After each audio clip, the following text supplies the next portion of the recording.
یا ایھا الناس اعبدوا، یا ایھا الناس اے لوگوں، اعبدوا عبادت کرو، ربکم تم اپنے رب کی عبادت کرو۔ آپ دیکھیں اس سورہ مبارکہ کی ابتدا میں متقین کا ذکر ہے، پھر کفار کا ذکر ہے، پھر منافقین کا ذکر ہے۔ تو اب تینوں گروہ سے خطاب ہے۔ مومنین سے تو خطاب کے معنی یہ ہے کہ اے مومنوں تم ہمیشہ اللہ ہی کی عبادت کرتے رہو، اور کافروں اور منافقوں سے خطاب کے معنی یہ ہے کہ اے کافروں، اے منافقوں، توبہ کرو، ایمان لاؤ اور اللہ کی عبادت کرو۔ ربکم اپنے رب کی عبادت کرو، الذی خلقکم جس نے تمہیں پیدا کیا، والذین من قبلکم اور تم سے پہلے لوگوں کو پیدا کیا۔ تمہیں پیدا کیا، تو کفار بھی اس بات کو مانتے تھے کہ اللہ نے ہمیں پیدا کیا، جیسا کہ سورہ زخرف آیت نمبر 87 میں ہے۔ اور اگر آپ ان سے پوچھیں وَلَئِن سَأَلْتَهُم مَّنْ خَلَقَهُمْ لَيَقُولُنَّ اللَّهُ، اگر آپ ان سے پوچھیں کہ انہیں کس نے پیدا کیا تو وہ ضرور کہیں گے کہ اللہ نے پیدا کیا۔ اسی طرح سورہ عنکبوت آیت نمبر 61 میں ہے کہ اگر آپ ان سے پوچھیں کہ آسمان و زمین کو کس نے پیدا کیا، سورج اور چاند کس نے مسخر کیے، تو ضرور بضرور وہ کہیں گے کہ اللہ نے۔ تو فرمایا گیا کہ جب تم یہ مانتے ہو کہ اللہ تمہارا رب ہے، اس نے تمہیں اور تم سے پہلے لوگوں کو پیدا کیا، تو اسی کی عبادت کرو۔ جب تم عبادت کرو گے تو تمہیں کیا ملے گا؟ اللہ کا خوف ملے گا، اللہ کا قرب نصیب ہوگا، تمہیں تقوی اور پرہیزگاری نصیب ہوگی، لعلکم تتقون تاکہ تمہیں تقوی نصیب ہو، تاکہ تم ڈرو۔ معلوم یہ ہوا کہ انسان عبادت کرے اور عبادت کے بعد اسے اللہ کا خوف نصیب نہ ہو تو سمجھ جائیے کہ اس کی عبادت میں کوتاہیاں ہیں۔ سورہ بنی اسرائیل آیت نمبر 57 میں اس بات کا ذکر ہے کہ جو اللہ کے نیک بندے ہیں وہ یرجون رحمتہ، وہ اللہ کی رحمت سے امید بھی رکھتے ہیں، وہ یخافون عذابہ اور اس کے عذاب سے ڈرتے بھی ہیں۔ سورہ سجدہ آیت نمبر 16 میں اس بات کا ذکر ہے کہ اللہ کے نیک بندے راتوں کو اپنے بستر چھوڑ دیتے ہیں اور اللہ کی عبادت کرتے ہیں۔ یدعون ربہم خوفا وطمعا، وہ اپنے رب کو پکارتے ہیں خوف کرتے ہوئے اور امید کرتے ہوئے۔ تو عبادت کا یہ ثمرہ ہے کہ انسان کے دل میں اللہ کا خوف پیدا ہو جاتا ہے۔ تو اگر ہمارے دل میں خوف نہیں تو ہم اپنی عبادت میں جو ہم عبادت کرتے ہیں اس کی اصلاح کریں اور اللہ کی رضا کے لیے عبادت کریں اور دعا کریں، اللہ ہمیں اپنا خوف اور تقوی اور پرہیزگاری نصیب فرمائے۔ الذی جعل لکم الارض فراشا، وہ رب ہے، اور کیسا رب ہے کہ تم دنیا میں نہیں آئے، تمہارے آنے سے پہلے دنیا کو بنایا، لیکن تمہاری جتنی ضروریات تھیں سب دنیا میں پیدا کر دی اور ساری چیزوں کو تمہارا خادم بنا دیا۔ الذی جعل لکم الارض، وہ ذات جس نے تمہارے لیے زمین کو بنایا، فراشا بچھونا، بستر، یعنی جس طرح بستر کتنا آرام دہ ہے ایسی زمین تمہارے لیے آرام دہ ہے۔ چاند پر سائنسدان کہتے ہیں کہ ہم پہنچے اور وہ یہ کہتے ہیں کہ وہاں پر سانس لینا بڑا مشکل ہے جب تک مشینوں کے ذریعے سانس نہ لیا جائے، وہاں پر زمین پر کھڑا ہونا بڑا مشکل ہے، انسان اڑتا رہتا ہے، ہوا کا دباؤ ایسا ہے کہ زمین کے علاوہ جو دیگر سیارے ہیں وہاں پر ہوا کا دباؤ ایسا ہے کہ اگر مخصوص لباس پہن کر نہ جائے تو ہوا اس کے جسم کے ٹکڑے ٹکڑے کر دے۔ لیکن اللہ تعالیٰ نے زمین میں گرمی بھی دی تو وہ کہ جو ہمیں جلا نہیں دیتی، 52 سینٹی گریڈ، 54، بتائیے اگر 200 سینٹی گریڈ اگر گرمی ہوتی تو کوئی انسان باقی نہ رہتا۔ ہوا کا دباؤ بھی ہے لیکن وہ ہوا نہیں کہ جو ہمارے ٹکڑے ٹکڑے کر دے۔ ہوا چلے، گرمی آئے، بارش ہو، سب سے ہمارے لیے فائدہ ہے۔ وَالسَّمَاءَ بِنَاءً، پھر آپ دیکھیں کہ زمین اللہ نے بنائی، جتنی ہماری ضرورت کی چیزیں ہیں اللہ نے وہ وافر مقدار میں پیدا کی۔ سب سے اہم ضرورت آکسیجن ہے، وہ بالکل فری ہے اور کتنی وافر ہے۔ پھر آپ دیکھیں پانی انسان کی ضرورت ہے تو اللہ تعالیٰ نے آسمان سے کتنا پانی نازل فرمایا۔ تو جتنی انسان کی اہم ضروریات ہیں وہ اللہ نے آسان ہمارے لیے مہیا کر دی۔ وَالسَّمَاءَ بِنَاءً، اور آسمان کو اللہ نے بناءً چھت بنایا، عمارت بنایا، ویسی چھت ہے کہ جو بغیر کسی پلر کے قائم ہے۔ وَأَنزَلَ مِنَ السَّمَاءِ مَاءً، اور نازل کیا آسمان سے پانی، فَأَخْرَجَ بِهِ، پھر اخرج نکالے، پیدا کیے، بھی اس پانی کے ذریعے من الثمرات کچھ پھل، رزقا لکم تمہارے کھانے کے لیے۔ یہ پھل، یہ اناج، یہ زراعت، یہ رب کا کرم ہے۔ فلا تجعلوا للہ اندادا، لوگ کہتے ہیں کہ ہم بیج بوتے ہیں تو ہمیں درخت ملتا ہے اور درخت سے پھل ملتا ہے، سوال یہ ہے کہ یہ بیج کہاں سے ملا؟ تو کہیں گے بیج ہمیں پھل سے ملا. یہ پھل کہاں سے ملا؟ بیج سے ملا. بیج کہاں سے ملا؟ پھل سے ملا. یہ ایک دور ہے. تو ذہن پر انسان زور دے تو کوئی نہ کوئی ایسا پھل تو ہوگا، کوئی نہ کوئی بیج ایسا تو ہوگا کہ جسے انسان نے نہیں اگایا. حقیقت میں ہر کام کرنے والا تو اللہ ہی ہے، لیکن کوئی نہ کوئی بیج تو ایسا ہوگا کہ جب انسان دنیا میں آیا، حضرت آدم علیہ السلام جب دنیا میں تشریف لائے تو وہ بیج بھی موجود تھے، پھل بھی موجود تھے. کس نے پیدا کی؟ یہ زمین کس نے پیدا کی؟ چلے بیج ہم بوتے ہیں، لیکن اس بیج سے پودا کون پیدا کرتا ہے؟ وہ نہ چاہے تو کچھ بھی نہیں ہو سکتا. فلا تجعلوا للہ اندادا، تو تم اس کے مد مقابل نہ ٹھہراؤ. اندادن مد مقابل، یعنی جب کوئی اللہ کو الہ سمجھے اور ساتھ میں اپنے بتوں کو یا شیطان کو بھی الہ خدا سمجھے، جنات کو بھی خدا سمجھے، تو اس نے اللہ کے مقابلے میں ان کو رکھ دیا. وَأَنْتُمْ تَعْلَمُونَ، حالانکہ تم جانتے ہو کہ حقیقی طور پر سب کچھ دینے والا اللہ ہے، تم اللہ کے سوا دوسرے خدا کیوں مانتے ہو؟ وَإِن كُنتُمْ فِي رَيْبٍ مِّمَّا، اور اگر تم شک میں ہو اس کلام کے بارے میں، نزلنا جو ہم نے نازل کیا، علی عبدنا اپنے خاص بندے پر، یعنی اس قرآن کے بارے میں تمہیں شک ہے کہ یہ قرآن اللہ کا کلام نہیں، نعوذ باللہ من ذالک، اور رسول اللہ نے خود بنا لیا یا کسی بشر نے بنایا. تو تم بھی بشر ہو، تمہیں عربی آتی ہے، تو تم ایک نہیں، ساری دنیا کے کافر مل جاؤ اور سب مل کر فَأْتُوا بِسُورَةٍ مِّن مِّثْلِهِ، اس قرآن جیسی ایک سورت بنا کر دکھاؤ. وَادْعُوا شُهَدَاءَكُم مِّن دُونِ اللَّهِ، اللہ کے سوا جو تمہارے مددگار ہیں انہیں بلاؤ. ان کنتم صادقین، اگر تم سچے ہو، اگر تم کہتے ہو کہ یہ کسی بشر کا کلام ہے تو ایک سورت بنا کے دکھاؤ.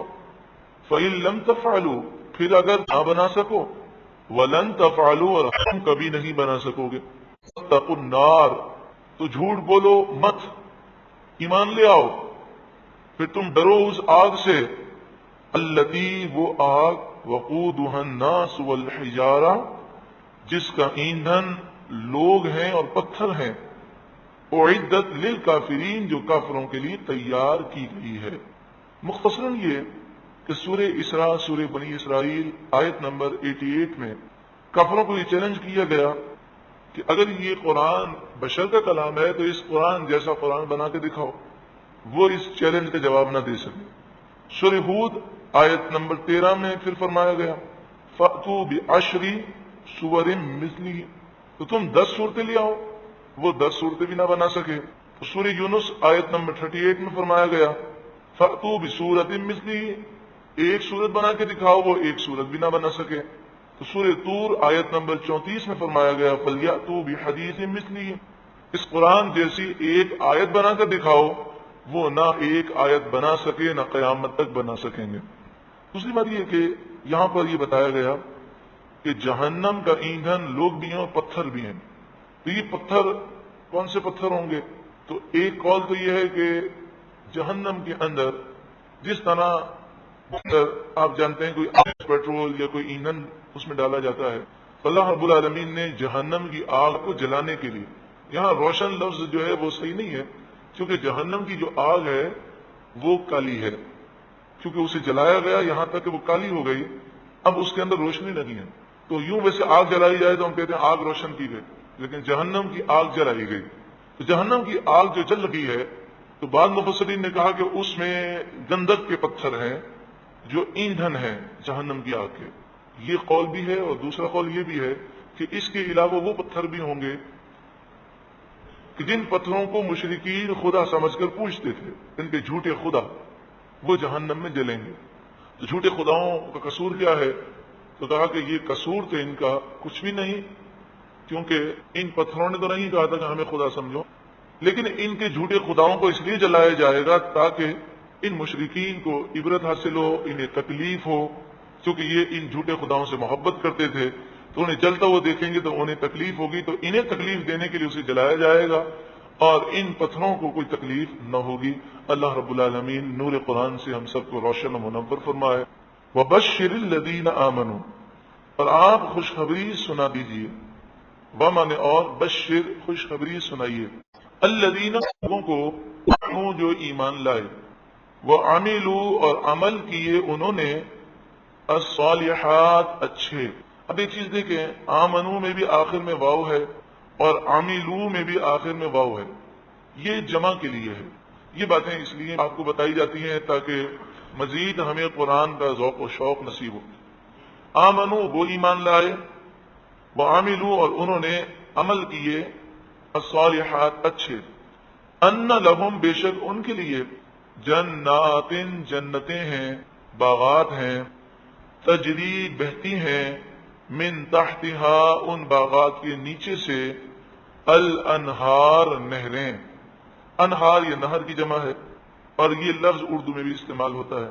کلما جب کبھی، رزقو انہیں روزی دی جائے گی، منہا اس جنت میں سے، من ثمرتن کوئی پھل، رزقن کھانے کے لیے، خوشخبری سنا دیجئے ان لوگوں کو جو ایمان لائے اور انہوں نے اچھے عمل کیے، بے شک ان کے لیے باغات ہیں جن کے نیچے نہریں رواں دواں ہیں۔ جب کبھی کوئی پھل انہیں ان باغات میں کھانے کے لیے دیا جائے گا، قالو وہ کہیں گے، قالو اصل میں تو ماضی ہے اور اس کے لفظی معنی ہے انہوں نے کہا، لیکن یہاں پر ہم ترجمہ کر رہے ہیں وہ کہیں گے، تو اس کی وجہ کلما ہے، جب کبھی ایسا معاملہ ہوگا تو وہ کہیں گے۔ دوسری بات یہ ہے کہ اگر ماضی کا ذکر ہو اور ماضی کا ذکر کر کے مستقبل کی بات کی جائے تو یہ عربی کا قاعدہ ہے کہ ماضی بول کر مستقبل جب مراد لیا جائے تو اس سے مراد یہ ہے کہ یہ واقعہ یقیناً ہوگا، اس میں کوئی شک نہیں ہے۔ جیسے مثال کے طور پر کوئی ہم سے کہے کہ جناب آپ میرا کام کر دیں، پیچھے پڑ جائے تو ہم کہیں بھائی آپ کا کام ہو گیا، اس کے معنی کیا ہے؟ یقیناً یہ کام ہو جائے گا، ہو گیا۔ تو اس موقع پر ماضی اس لیے استعمال کرتے ہیں تاکہ یقین کا فائدہ حاصل ہو، اسے یقین ہو جائے۔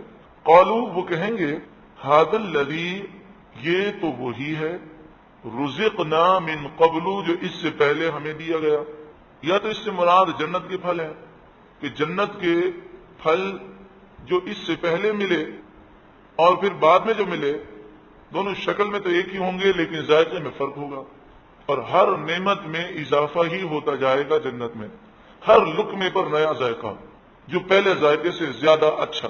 یا پھر اس سے مراد دنیا کے پھل ہے کہ دنیا میں جو پھل ہیں انہی کی شکل کے پھل جنت میں ہوں گے، کیلا جو ہے کیلے کی شکل میں ہوگا، انار انار کی شکل میں ہوگا، تو دیکھ کر کہیں گے یہ تو وہی پھل ہیں کہ جو ہمیں دنیا میں دیے گئے۔ تو یہ جو پھل ہوں گے یہ دنیا کے پھلوں کی مثل ہوں گے۔ یہ نقطہ بڑا اہم ہے، اس کو توجہ سے آپ سن رہے ہیں، مزید توجہ سے سنیں۔ جنت کے جو پھل ہوں گے یہ دنیا کے پھلوں کی مثل ہوں گے۔ علامہ بیضاوی علیہ الرحمہ نے یہاں پر یہ بات ارشاد فرمائی کہ قرآن فرماتا ہے، آگے دیکھیں، وَأُوتُوا بِهِ مُتَشَابِهًا، وَأُوتُوا بِهِ اور وہ دیے گئے، متشابہن ملتے جلتے۔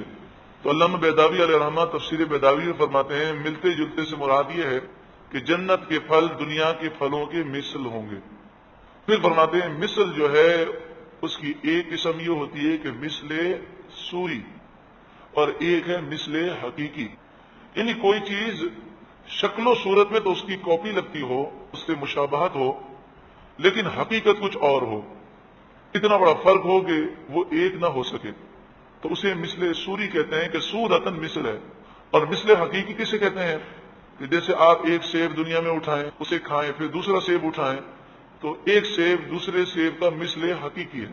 تو علامہ بیضاوی علیہ الرحمہ کی اس بات کو جب آپ نے سمجھ لیا، اور ہم یہ کہتے ہیں کہ دنیا کے پھل جنت کے پھل یہ مثل ہیں، لیکن پھر بھی جنت کے پھل اور دنیا کے پھل کا کوئی مقابلہ ہو سکتا ہے؟ وہ ایک جیسے نہیں ہیں۔ تو اسی طرح قل انما انا بشر مثلکم، اے محبوب آپ فرما دیجئے کہ میں تمہارے مثل بشر ہوں، تو یہ مثل حقیقی نہیں ہے، مثل سوری ہے، یعنی میری شکل و صورت بشر جیسی ہے۔ باقی جہاں تک مقام و مرتبے کا تعلق ہے اور طاقتوں کا تعلق ہے تو سارے دنیا کے بشر جمع ہو جائیں، رسول اللہ کے ایک وصف کے برابر نہیں ہو سکتے۔ اور عام طور پر بشر میں جو عیوب ہوتے ہیں اللہ تعالیٰ نے ان تمام عیوب سے پاک اور منزہ رسول اللہ کو پیدا فرمایا۔ بشر کے تو پسینے میں بدبو ہے، اور میرے آقا کا پسینہ وہ ہے کہ جسے مل جائے وہ جنت کی خوشبو کو بھول جائے۔ اس کے بارے میں اگر آپ تفصیل سے پڑھنا چاہیں تو حضرت علامہ مولانا شفیع وقاڑوی علیہ رحمہ کی کتاب ذکر جمیل کو پڑھیں، آپ کی آنکھوں سے آنسو جاری ہو جائیں۔ ذکر جمیل یہ کتاب بڑی عجیب و غریب کتاب ہے، یعنی انہوں نے رسول اللہ کے ہر عضو کے بارے میں، آپ کے بال مبارک کیسے تھے، آپ کی آنکھ مبارک کیسی، آپ کے کان مبارک کیسے، آپ کے ہونٹ مبارک کیسے، آپ کی گردن مبارک کیسی، ایسا ذکر کیا ہے اور صحابہ کرام کی عقیدت و محبت کو بیان کیا ہے کہ ہمارے ایک جاننے والے ہیں، وہ امریکہ ہی میں اکثر زندگی کا ایام انہوں نے گزارے، ان کی اردو بڑی کمزور ہے، تو اس عاجز نے انہیں یہ کتاب دی تو وہ اتنی موٹی کتاب دیکھ کر کہنے لگے مولانا صاحب میری تو اردو بالکل ویک ہے، میں تو اسے پڑھ ہی نہیں سکتا۔ خیر انہوں نے لے لی اور ان کا بیان ہے کہ میں نے اس کا ایک صفحہ پڑھا، مجھے بڑی دقت ہوتی ہے، تو انہوں نے کہا میں نے بڑی دقت کے ساتھ ایک لائن جو ہے کتنی دیر میں نے پڑھی، لیکن یہ کتاب اتنی زبردست ہے کہ میں نے اسے 2 مرتبہ مکمل ختم کیا۔ تو آپ اس کتاب کو پڑھیں، یہ کتاب عشق رسول میں اضافہ کر دیتی ہے، ذکر جمیل کتاب۔ تو پتہ چل گیا کہ یہ بس مثل کا جب لفظ آتا ہے تو اس سے مراد برابری نہیں ہوتی بلکہ مشابہت ہوتی ہے، چاہے مشابہت صورت میں ہو یا کسی وصف میں ہو، اور مشابہت کے معنی بھی برابری نہیں ہوتی، اس وصف میں بھی برابری نہیں، یعنی رسول اللہ بشر کی صورت میں تشریف لائے، آپ کی بھی 2 مبارک آنکھیں ہیں، ہماری بھی 2 آنکھیں ہیں، لیکن ہماری آنکھ اور رسول اللہ کی آنکھ یہ دونوں برابر نہیں۔ حضور کی آنکھ تو وہ آنکھ ہے کہ رسول اللہ خود فرماتے ہیں میں جو دیکھتا ہوں تم نہیں دیکھ سکتے، میں جب نگاہ اٹھاتا ہوں تو میں آسمانوں کو دیکھتا ہوں اور عرش تک آپ فرماتے ہیں کہ میری نگاہ جاتی ہے تو میں یہ دیکھتا ہوں کہ آسمانوں میں 4 انگل بھی جگہ باقی نہیں جہاں پر کوئی فرشتہ نہ ہو، فرشتے ہی فرشتے ہیں جو اللہ کی عبادت میں لگے ہوئے ہیں، وہ اتو بھی متشابہن، انہیں ملتے جلتے پھل دیے گئے، یعنی وہ شکل و صورت میں مثل ہیں، وَلَهُمْ فِيهَا أَزْوَاجٌ مُطَهَّرَةٌ، اور ان کے لیے ان باغات میں پاک بیویاں ہیں، ازواج مطہرہ، ایک تو وہ بیویاں ہوں گی جو حوریں ہیں اور وہ جنتیوں کو ہزاروں کی تعداد میں نصیب ہوں گے، ان کے حسن و جمال کو قرآن نے بھی بیان کیا، احادیث طیبہ نے بھی بیان کیا۔ دوسری وہ عورتیں ہوں گی جو دنیا میں نیک صالحہ تھیں، وہ جنت میں پہنچ گئیں، اور وہ اگر جنت میں پہنچی اور ان کا شوہر بھی جنت میں ہے تو اللہ تعالیٰ انہی سابق شوہر سے ان کا نکاح فرما دے گا۔ یہ تو آپ کو پتا ہے کہ جب بیوی کا انتقال ہو جائے تو شوہر کا اس سے نکاح ختم ہو جاتا ہے، اسی طرح شوہر کا انتقال ہو جائے اور عورت عدت گزار لے تو اس سے نکاح ختم ہو جاتا ہے، لیکن عورت جس کے ساتھ نکاح میں تھی، اور اگر عورت نے 1 سے زائد نکاح کیے تو سب سے آخر میں جس سے نکاح کیا اور اسی کے نکاح میں تھی اور اس کا انتقال ہو گیا تو اللہ تبارک و تعالی اسی جنتی مرد سے اس کا نکاح فرمائے گا۔ لیکن یہ بات یاد رہے کہ جب نبی اکرم صلی اللہ علیہ وآلہ وسلم کا وصال ظاہری ہوا تو ازواج مطہرات رسول اللہ کے نکاح ہی میں ہیں، اور حضور ایسے زندہ ہیں کہ آپ کی زندگی شہید کی زندگی سے زیادہ طاقتور ہے۔ شہید جب شہادت پا لیتا ہے تو وراثت تقسیم ہو جاتی ہے، اس کی بیوہ عدت گزارتی ہے اور عدت کے بعد دوسرے سے نکاح کر سکتی ہے، لیکن رسول اللہ ایسے زندہ ہیں کہ وصال کے بعد آپ کی جائیداد تقسیم نہیں کی جا سکتی کیونکہ آپ زندہ ہیں۔ اسی طرح آپ کی ازواج مطہرات پر عدت لازم نہیں ہوئی، اور آپ کی ازواج مطہرات کسی اور سے نکاح نہیں کر سکتی کیونکہ وہ رسول اللہ ہی کے نکاح میں۔ اور اسی طرح حضرت علی رضی اللہ تعالیٰ عنہ کو حضور نے یہ خصوصیت عطا فرمائی کہ آپ نے فرمایا علی تمہارا یہ رشتہ دنیا میں بھی ہے اور دنیا سے جب تم جاؤ گے تب بھی ہمارے خاندان سے یہ رشتہ برقرار رہے گا۔ تو جس قسم کی بھی عورتیں ہوں، چاہے حوریں ہوں یا عام دنیاوی عورتیں، وہ جنت میں چلی جائیں تو ہر قسم کی گندگیوں سے وہ پاک ہوں گی، اور اللہ انہیں اتنا حسن و جمال عطا فرمائے گا کہ فرمایا 70,000 حوروں سے زیادہ حسن و جمال جنتی عورت کو اللہ تعالیٰ عطا فرمائے۔ جب جنتی مرد اس کا جو شوہر ہوگا وہ کہے گا ارے دنیا کے اندر تو خوبصورت نہ تھی، یہ تیرا حسن و جمال اتنا بڑھ کیسے گیا؟ تو وہ کہے گی یہ نیک اعمال کا صدقہ ہے کہ اس نے حسن و جمال کو بڑھا دیا۔ وہم فیہا خالدون، وہ اس میں ہمیشہ رہنے والے ہیں۔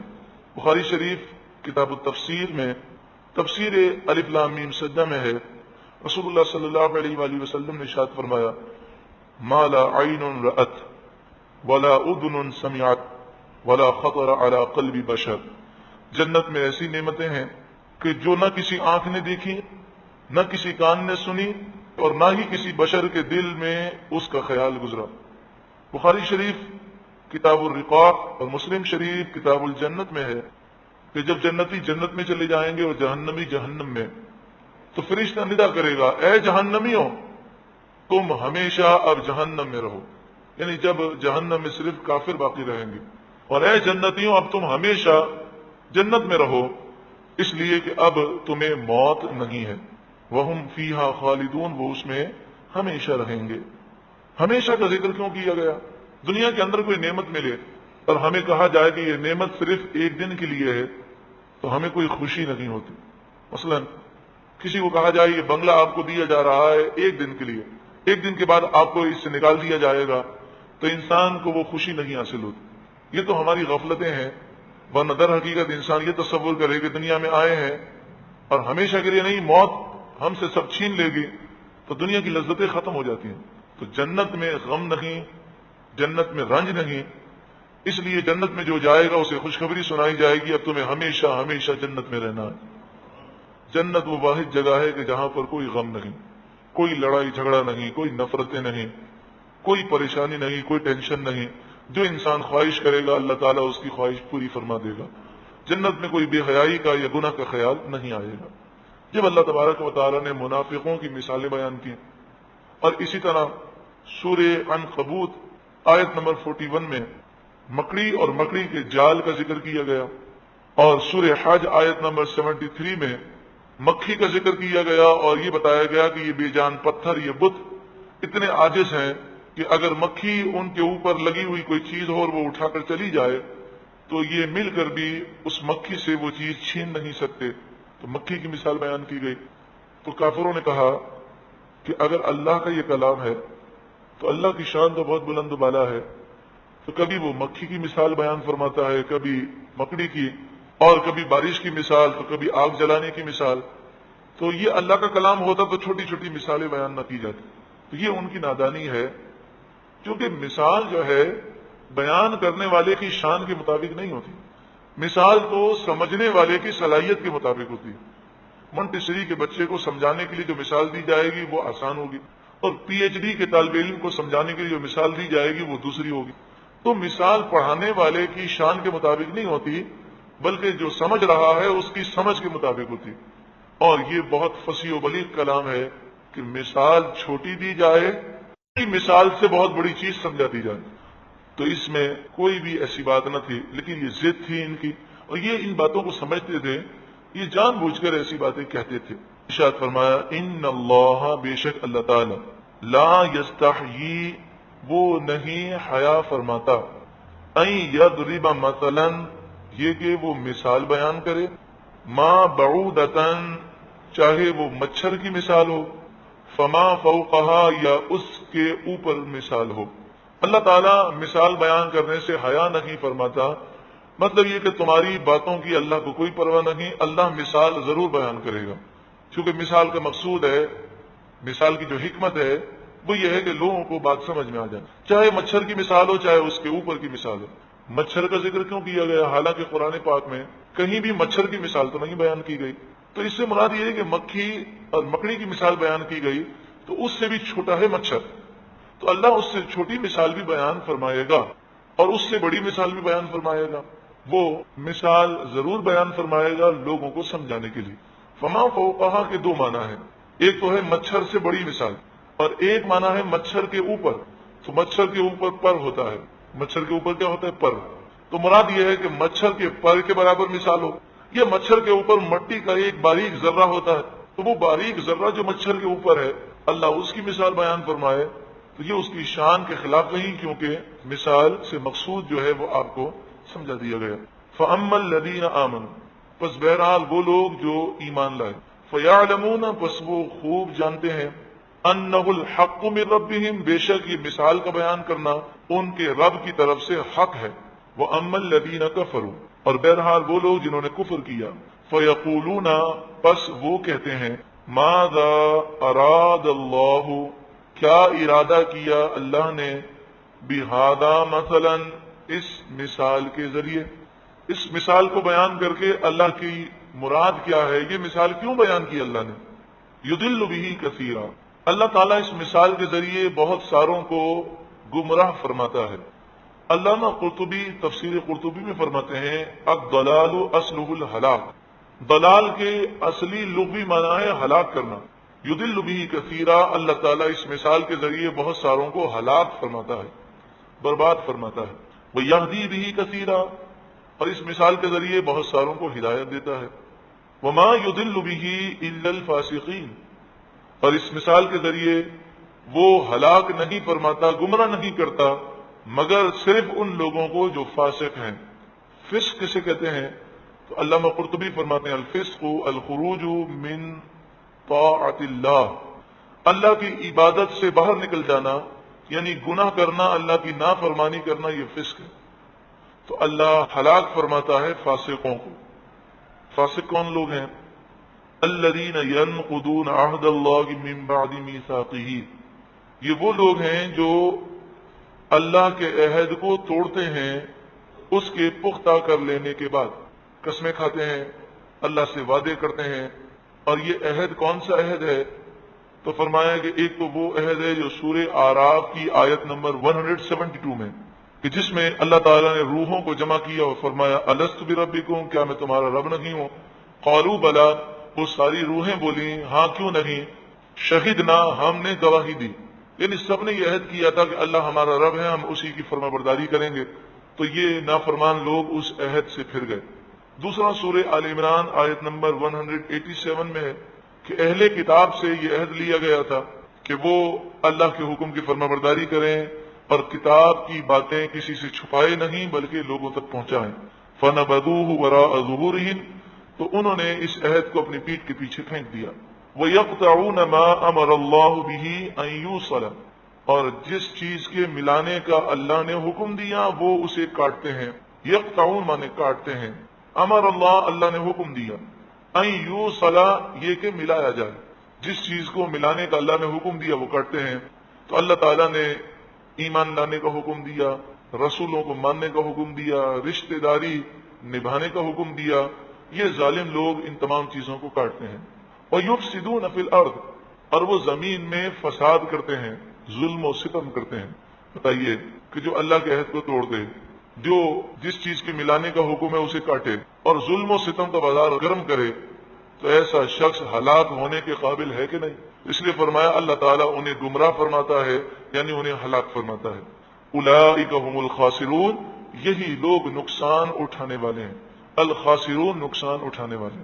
اب منافقوں اور کافروں کو خطاب کیا جا رہا ہے کہ اے منافقوں، اے کافروں، تم اللہ کا انکار اور اللہ کی نافرمانی کیسے کر سکتے ہو؟ تمہیں اللہ نے کتنی نعمتیں دی ہیں، کیا تمہیں احساس نہیں؟ کیف تکفرون باللہ، کیسے تم اللہ کا انکار کرتے ہو، کیسے تم اللہ کے ساتھ کفر کرتے ہو؟ وکنتم امواتا، حالانکہ تم مردہ تھے، یعنی تمہارا وجود بھی نہیں تھا، پانی کی ایک بوند سے اللہ نے تمہیں پیدا کی۔ فاحیاکم، پھر اللہ نے تمہیں زندہ کیا۔ ثم یمیتکم، پھر وہ تمہیں مارے گا۔ ثم کیوں آیا؟ کہ انسان دنیا میں آتا ہے اور آتے ہی عام طور پر وہ مر نہیں جاتا، وہ چند سالوں تک، اور بعض لوگ جوان ہوتے ہیں اور بعض لوگ بوڑھے ہوتے ہیں، تو کچھ عرصے کے بعد موت آتی ہے۔ تو ثم آیا کہ ثم یہ تعقیب اور تاخیر کے لیے، یعنی کچھ عرصے کے بعد۔ ثم یمیتکم، پھر وہ تمہیں موت دے گا۔ ثم یحییکم، پھر وہ تمہیں زندہ کرے گا۔ تو مرتے ہی انسان کو دوبارہ زندگی جو نہیں ملتی۔ کہا کہ یہاں مراد یہ ہے کہ جب منکر نکیر قبر میں آتے ہیں تو اللہ تبارک و تعالی اسے سوال کے جوابات دینے کے لیے زندگی عطا فرماتا ہے۔ یہ عالم برزخ کی زندگی ہے۔ ثم یحییکم سے مراد وہ قبر کی زندگی، عالم برزخ کی زندگی ہے۔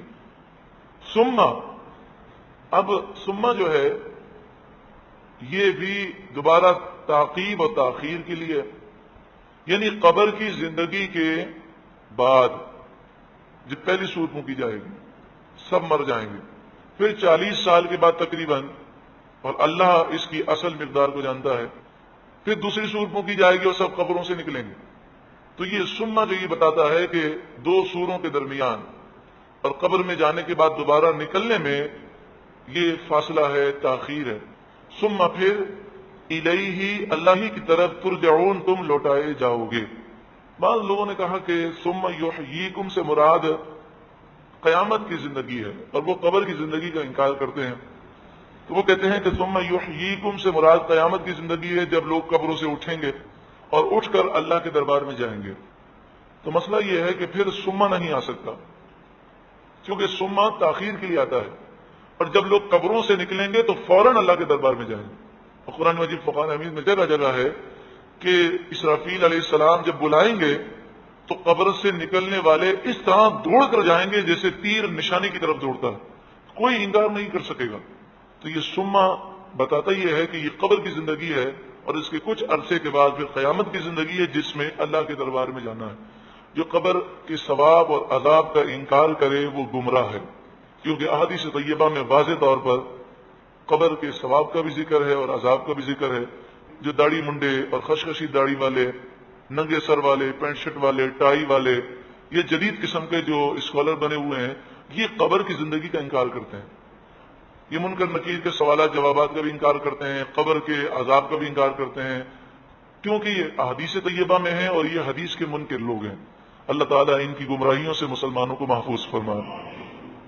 هو الذی، وہ رب جس نے خلقا پیدا کیا، لکم تمہارے لیے، ما فی الارض جمیعاً ہر اس چیز کو جو زمین میں ہے، سب کی سب، یعنی زمین کی تمام چیزیں تمہارے لیے اللہ نے پیدا کی، وہ حلال ہیں جب تک اللہ تعالیٰ کسی چیز کو حرام قرار نہ دے۔ اس سے یہ پتہ چلا کہ ہر چیز اصل میں جائز ہے جب تک کہ حرام ہونے کی نص موجود نہ ہو۔ تو حلال کی دلیل نہیں ہوتی، حرام کی دلیل ہوتی ہے، لیکن حدیث میں بھی اس کا ثبوت ہے۔ حدیث ترمذی شریف، ابن ماجہ اور ابو داؤد شریف۔ حضرت سلمان فارسی رضی اللہ تعالیٰ عنہ روایت کرتے ہیں کہ کسی نے نبی اکرم صلی اللہ علیہ وآلہ وسلم سے گھی، پنیر اور پوستین کے بارے میں سوال کیا کہ گھی حلال ہے کہ نہیں، پنیر حلال ہے کہ نہیں، پوستین یعنی کھال کا یا جانور کے بالوں کا جو لباس ہے وہ حلال ہے یا نہیں۔ تو پیارے آقا صلی اللہ علیہ وآلہ وسلم نے اس کی تفصیل نہیں بیان کی۔ آپ نے کیا فرمایا؟ الحلال ما احل اللہ فی کتابہ، حلال وہ ہے جسے اللہ نے اپنی کتاب میں حلال کیا، والحرام ما حرم اللہ فی کتابہ، اور حرام وہ ہے جسے اللہ نے اپنی کتاب میں حرام قرار دیا، وما سکت عنہ فہو مما عفا عنہ، اور جس کے بارے میں خاموشی ہے یہ تمہارے لیے جائز ہے، یہ وہ ہے جس سے درگزر کیا گیا۔ تو معلوم یہ ہوا کہ جب تک کسی چیز کو شریعت حرام نہ کر دے وہ حرام ناجائز نہیں ہوتا۔ تو ہر چیز کی تفصیل نہیں بتائی گئی، بلکہ جو ناجائز ہے، حرام ہے، اس کی تفصیل بتا دی گئی، اور اس کے علاوہ سب حلال ہے۔ تو اگر کوئی ہم سے جائز ہونے کی دلیل مانگے تو ہم اس سے فوراً یہ سوال کریں کہ اگر یہ ناجائز ہے تو آپ اس کی دلیل دیجیے۔ مثلا کھڑے ہو کر صلاۃ و سلام پڑھنا، اذان سے پہلے یا اذان کے بعد درود و سلام پڑھنا، مسجد کی گنبد بنانا، مینار بنانا، محراب بنانا، قرآن پاک کو زبر زیر پیش لگانا، قرآن کا ترجمہ قرآن کے ساتھ چھاپنا، قرآن کی تفسیر چھاپ دینا، جمعے کی نماز سے پہلے اردو زبان میں یا کوئی اور مادری زبان میں وعظ کرنا، عید کی نماز کے بعد خطبے کے بعد دعا مانگنا، یہ سارے وہ کام ہیں جو صحابہ کرام سے، تابعین سے اور بزرگان دین سے بعض کام ثابت نہیں ہے، بعض کام صحابہ سے ثابت نہیں ہے، بعض کام سلف صالحین سے ثابت نہیں۔ جیسے عید کی نماز کے بعد خطبے کے بعد دعا مانگنا، یہ تو نہ حضور سے ثابت، نہ صحابہ سے، نہ تابعین سے، نہ تابع تابعین سے، نہ ائمہ مجتہدین سے، نہ اولیاء کاملین سے ثابت۔ اسی طرح قرآن کا ترجمہ چھاپنا، 800 برس تک ثبوت نہیں ملتا کہ قرآن لکھا گیا اور ساتھ میں ترجمہ لکھا گیا، حالانکہ ترجمے کی ضرورت تھی، لیکن چونکہ منع نہیں کیا گیا لہذا یہ سب جائز ہے۔ تو کبھی بھی کوئی ہم سے کہے کہ یہ کام کیوں کرتے ہیں، یہ جائز ہے تو ثبوت پیش کرو، تو فوراً آپ یہ حدیث سنائیں کہ رسول اللہ نے فرما دیا کہ جس چیز کا منع نہیں کیا گیا، جس چیز سے وہ تمہارے لیے جائز ہے۔ اللہ رب العالمین دین کی صحیح سمجھ عطا فرمائے۔ تو جب شریعت نے منع نہیں کیا تو کسی کو یہ اختیار حاصل نہیں کہ وہ منع کر سکے اور اسے حرام اور ناجائز کہہ سکے۔ اور یہ اصول کہ جو کام صحابہ نے نہیں کیا وہ کام کرنا حرام ہے، یہ کوئی شریعت کا اصول نہیں ہے، نہ قرآن میں یہ اصول ہے نہ حدیث میں یہ اصول ہے کہ جو کام صحابہ نے نہ کیا وہ کام کریں گے تو وہ بدعت ہو جائے گا، یہ اصول کہیں بھی نہیں۔ ورنہ تو صحابہ نے تو مسجد کے گنبد بھی نہیں بنائے، مینار بھی نہیں بنائے، محراب بھی نہیں بنائے، صحابہ نے تو قرآن پاک کو زبر زیر پیش بھی نہیں لگائے، صحابہ نے تو قرآن کا ترجمہ بھی ساتھ میں نہیں لکھا، صحابہ نے تو قرآن کی تفسیر بھی ساتھ میں نہیں لکھ کر چھاپی، صحابہ کرام سے تو عید کی نماز کے بعد خطبے کے بعد دعا کرنا بھی ثابت نہیں، تو یہ سارے کام بدعت ہو جائیں گے، حالانکہ یہ کام تو سبھی کرتے ہیں۔ تو یہ معیار کہ جو کام رسول اللہ نے نہ کیا یا صحابہ نے نہ کیا وہ کام کریں گے تو وہ بدعت ہو جائے گا، یہ معیار قرآن حدیث میں کہیں بھی نہیں۔ ہاں یہ معیار ضرور ہے کہ جو کام شریعت کے خلاف ہوگا وہ حرام ہے، وہ گناہ ہے۔ جو کام نیا ایجاد کیا جائے جس سے شریعت کو نقصان پہنچے، سنت کو نقصان پہنچے، دین میں بگاڑ پیدا ہو، وہ کام منع ہے۔ اور جس کام سے رسول اللہ کی تعظیم و محبت میں اضافہ ہو، جس کام سے قرآن کی عظمت لوگوں کے دلوں میں بیٹھے، جس کام سے مسجد کی عظمت بیٹھے، تو وہ کام بالکل جائز ہے اور وہ باعث ثواب ہے۔ تو بات ہماری یہاں سے چلی هو الذی خلق لکم ما فی الارض جمیعا۔ اس آیت کو ذہن میں رکھیں کہ زمین میں جتنی چیزیں ہیں وہ سب ہمارے لیے پیدا کی گئی ہیں۔ ہاں جس چیز سے منع کر دیا گیا وہ استعمال کرنا حرام ہے، باقی سب حلال ہے۔ اچھا یہاں پر حدیث میں یہ ہے الحلال ما احل اللہ فی کتابی، حلال وہ ہے جو اللہ نے حلال کیا اپنی کتاب میں، والحرام ما حرم اللہ فی کتابی، اور حرام وہ ہے جو اللہ نے حرام کیا اپنی کتاب میں۔ تو سوال یہ ہے کہ رسول اللہ نے بھی تو بہت ساری چیزیں حرام کی جن کا ذکر ہمیں قرآن میں نہیں ملتا۔ اس کا جواب یہ ہے کہ قرآن میں ان کا ذکر ہے۔ قرآن مجید فرقان حمید میں اللہ نے جگہ جگہ ہمیں حکم دیا اطیعوا اللہ و اطیعوا الرسول، اللہ کی اطاعت کرو اور رسول کی اطاعت کرو۔ وما ينطق عن الهوى ان هو الا وحی یوحى، یہ نبی اپنی خواہش سے کوئی بات نہیں کہتے، جو بھی کہتے ہیں وہ اللہ کے حکم سے کہتے ہیں۔ تو رسول اللہ کا حلال کرنا یہ بھی اللہ ہی کا حلال کرنا، اور رسول اللہ کا حرام کہنا یہ بھی اللہ ہی کی طرف سے حرام کہنا ہے۔ اسی طرح قرآن پاک میں وما آتاکم الرسول فخذوہ وما نہاکم عنہ فانتہوا، جو رسول اللہ تمہیں دیں وہ لے لو اور جس سے رسول اللہ منع کرے اس سے باز آ جاؤ۔ اور اسی آیت سے حضرت عبداللہ بن عباس نے یہ استدلال فرمایا کہ ایک عورت آئی اور وہ کہنے لگی آپ عورتوں کو آئی برو منع کرتے ہیں، آئی برو نہ بنائیں، تو آپ کے پاس کیا ثبوت ہے؟ تو آپ نے فرمایا قرآن میں ایسی عورت پر لعنت کی گئی جو اپنی آئی برو بنائے۔ تو وہ عورت کہنے لگی اے عبداللہ بن عباس خدا کا خوف کریں، کیونکہ اس زمانے کے لوگ حق بات کہنے میں کسی کا لحاظ نہیں کرتے تھے۔ تو اس عورت نے یہ خیال کیا کہ حضرت عبداللہ بن عباس سے غلطی ہو گئی، تو کہنے لگی اے عبداللہ بن عباس خدا کا خوف کریں، میں نے تو پورا قرآن پڑھ کے دیکھ لیا، کہیں بھی آئی برو کا ذکر نہیں ہے، اور کہیں بھی آیت نہیں ہے کہ جو عورت آئی برو بناتی ہے، بہویں بناتی ہے، اس پر اللہ کی لعنت ہے۔ تو آپ نے فرمایا اے عورت تو نے قرآن پڑھا ہی نہیں، کیا قرآن کی یہ آیت تو نے نہیں پڑھی؟ وما آتاکم الرسول فخذوہ وما نہاکم عنہ فانتہوا، جو رسول اللہ دیں وہ لے لو اور جس سے رسول اللہ منع کریں اس سے رک جاؤ۔ تو رسول اللہ نے ایسی عورت پر لعنت فرمائی تو در حقیقت قرآن نے لعنت فرمائی۔ تو اس سے پتہ چلا کہ رسول اللہ جو حکم دیں وہ بھی قرآن ہی کا حکم ہے، کیونکہ رسول اللہ اللہ کے حکم سے دیتے ہیں، اور آپ کا حکم یہ قرآن کی تفسیر ہے، قرآن کی تشریح ہے۔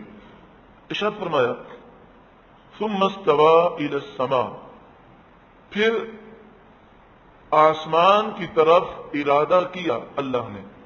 استوا کے بعد جب الہ آ جائے اس کا مطلب ہوتا ہے قصد کرنا، ارادہ کرنا، یعنی اللہ نے زمین بنانے کے بعد آسمان بنانے کا ارادہ فرمایا۔ اس سے پتہ چلا پہلے زمین بنی پھر آسمان بنا۔ فسواہن، تو انہیں ٹھیک ٹھیک بنا دیا، 7 سماوات، 7 آسمان، وَهُوَ بِكُلِّ شَيْءٍ عَلِيمٌ، اور وہ ہر چیز کو خوب جاننے والا ہے۔ تو پتہ چلا آسمان 7 ہیں اور زمینیں بھی 7 ہیں، جیسا کہ بخاری شریف کتاب بدء الخلق باب ما جاء فی 7 اردین، اس میں حدیث ہے رسول اللہ صلی اللہ علیہ وسلم نے فرمایا من اخذ شبرا من الارض ظلما، جس نے زمین میں سے بالش کے برابر زمین ظلم کرتے ہوئے قبضہ کر لی۔ یہ قبضہ گروپ جو ہیں یہ ذرا سوچیں، ہم بھی خیال کریں کہ ہم 1 انچ بھی زمین کسی کی قبضہ نہ کریں، بڑی وعیدیں ہیں۔ بالش کے برابر کسی نے کسی کی زمین قبضہ کر لی، فَإِنَّهُ يُطَوَّقُهُ يَوْمَ الْقِيَامَةِ مِنْ سَبْعِ أَرْضِينَ، تو وہ بالش بھر جو زمین ہے، زمین کی گہرائی کتنی ہے؟ کئی کلومیٹر زمین نیچے ہے، صرف وہ پلیٹیں کہ جو زلزلہ آتا ہے ہلتی ہیں وہ زمین میں 120 کلومیٹر نیچے ہیں۔ تو اندازہ کیجئے زمین کتنی گہری ہے۔ تو فرمایا کہ اس ایک بالش کے نیچے جتنی مٹی ہے وہ ساری مٹی اور ساتوں زمین کی مٹیاں کل بروز قیامت اس کے گلے میں توق بنا کر ڈال دی جائیں گی۔ تو اس سے پتہ چلا من سبع اردین، 7 زمینیں۔ اسی طرح سورہ طلاق آیت نمبر 12 میں ہے وَمِنَ الْأَرْضِ مِثْلَهُنَّ، 7 آسمان بنائے اور زمینیں بھی اللہ نے آسمانوں جیسی بنائی، یعنی 7 زمینیں اللہ تعالیٰ نے بنائی، تو زمینیں بھی 7 ہیں۔